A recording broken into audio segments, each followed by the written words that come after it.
Hi YouTube, Timothy Unkert here. In this video, I want to talk about Graham-O'Bree's crank length formula. So who is Graham-O'Bree? Well, Graham-O'Bree was a world hour record holder, which now, if you see on Wikipedia, they call it the best human effort. So in 1993, he rode 51.596 kilometers in 1993. That's over 31 miles in an hour. And then he rode 52.713 kilometers in 1994.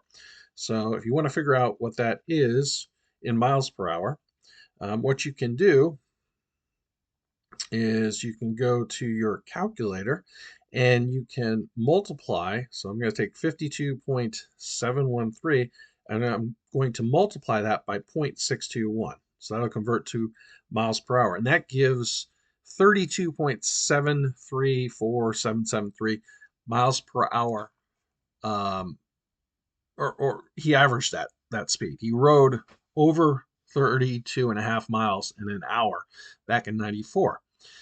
He was a world pursuit champion in 93 and 95, and he's known for his unconventional position. So I showed a picture, which was the O'Bree position, and he also had the Superman position. So if we go back here, this is the O'Bree position. And then the Superman position was where he had his hands way out in front of him because the UCI actually banned this position later on.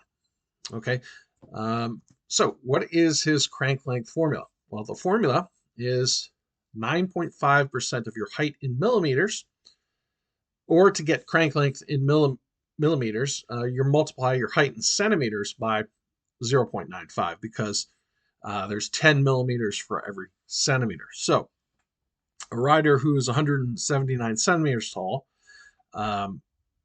that's roughly 5'10 and a half, or 5'11 on a good day, would have a crank length of 179 times 0.95, and that would put them on 170.05 millimeter cranks. So 170 cranks would fit the guy who's 5'10 and a half. A rider who's 170 centimeters tall, that's 5'7, would have a crank length. You do 170 times, right here, times 0.95. That gives 161.5. So default for that rider might be 160 millimeter, which is the nearest common crank available. Tadej Pogacar, he's 176 centimeters tall. So for this, you would take the crank length, or you would get the crank length of 176 times 0.95, which gives 167.2. That's pretty close to the 165 millimeter he chooses for racing.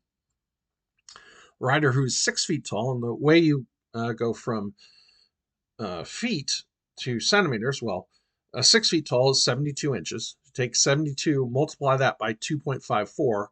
That's going to give you 182.8, I believe, roughly. So that's how you convert to centimeters from inches. So multiplied by 2.54. So he would have a crank length of 183 times 0.95, or 173.85 millimeters. And then let's say we have a rider who's 6 feet 2 inches tall. Let's say she's 188 centimeters.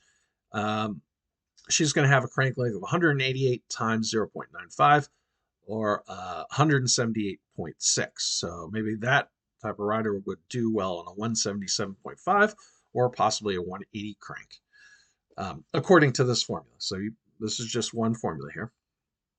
All right, so AI and the short crank phenomenon. So for me, the formula predicts a crank length of 170 millimeters as a 5'11 on a good day, really 5'10 and a half. An AI search I had shows that, now this is interesting because it changes. I'd say Graham-O'Bree crank length. It showed this, and I think it was picking up from a different post where they were recommending between 155 millimeters to 165 millimeters will fit most people, but that's if people are shorter than 5'10. I would argue that this formula puts the typical guy at 170 millimeters, because I think I'm pretty much average or thereabouts. So some people might use this formula in their blog posts to argue for shorter crank lengths. I would say it supports proportional crank lengths, and just wanted to share it with you as one of the crank length formulas. If you find these kind of things, these videos interesting, also with math and computer programming videos that I have on the channel, like and subscribe, as I may do more of these crank length formula videos, because there's a lot of formulas out there and people are just like, if you're getting new into cycling, you might just think, oh, I just got to get a shorter crank because that's all the rage. But if you use a bunch of different formulas, they're probably going to put you a little bit different measurements for each formula. But then you might get an idea that, hey, a lot of these formulas do put you within the average crank lengths if you're average height. Anyways, that's all I wanted to share for this video. Hope you liked it, and hopefully I'll see you in the next one.